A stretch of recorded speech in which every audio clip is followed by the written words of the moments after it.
Hello, my friends. From the great Rabindranath Tagore.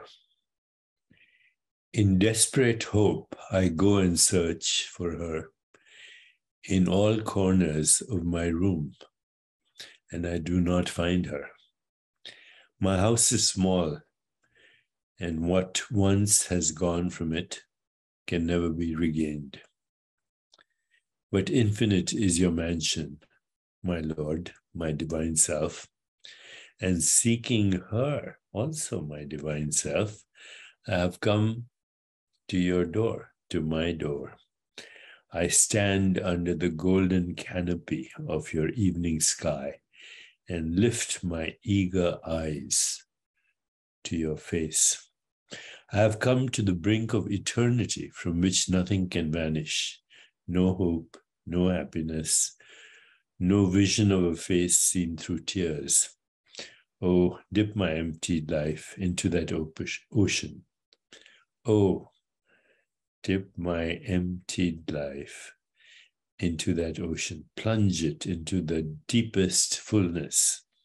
Let me for once feel that lost, sweet touch in the allness of the universe. Okay, last sentence. In the allness of the universe, which is you.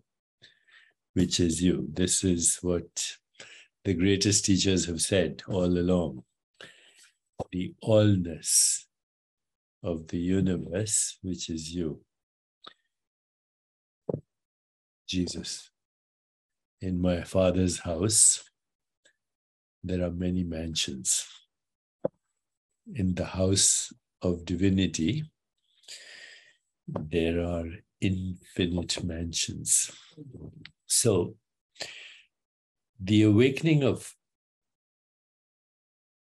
human to metahuman must come from an understanding what it means to be a human.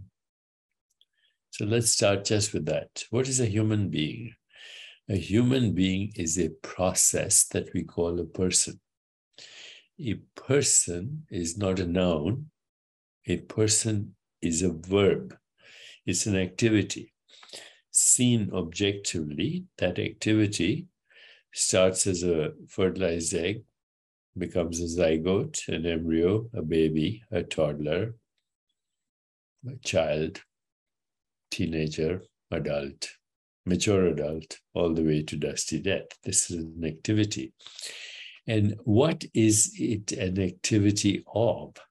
It is a modified activity of consciousness knowing itself as that particular activity by assuming a provisional identity. Deepak Chopra. As soon as you say Deepak Chopra or whatever other name, there's a history, there's a biography that is identified with.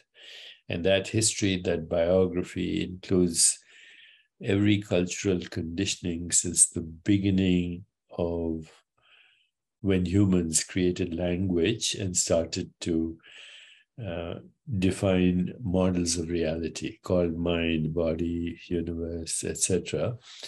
But what they were really experiencing were modes of themselves as consciousness.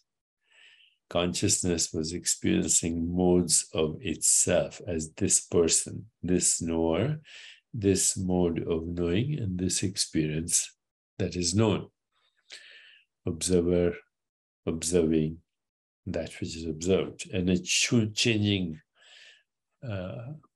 entity, the verb, part of the scenery. The person is not the seer, the person is the composite of seer, seeing, and scenery.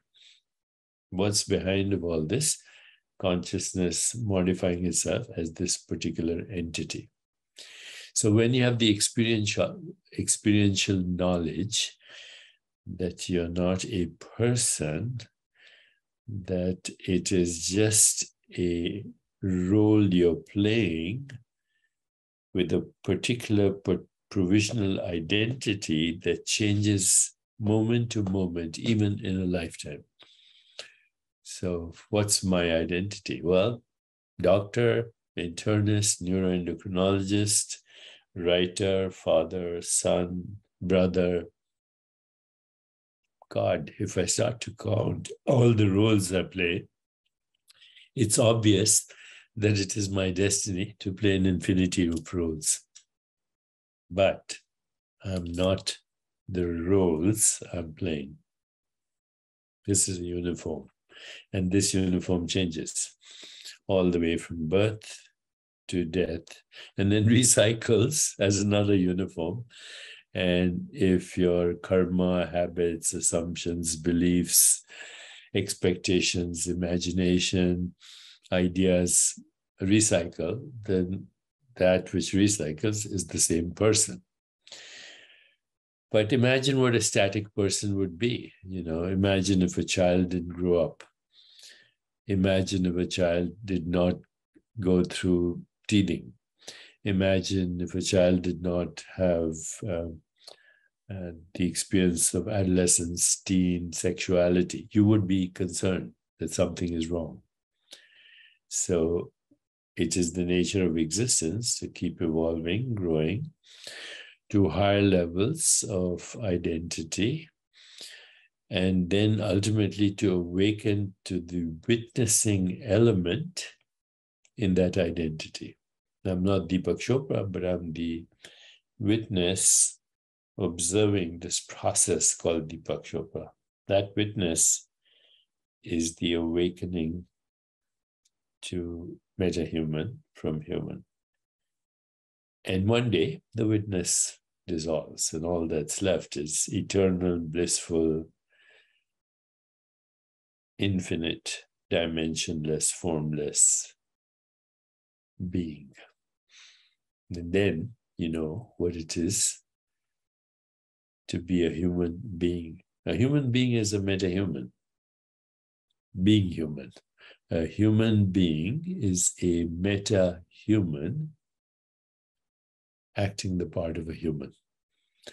More on this as we explore our tutorials.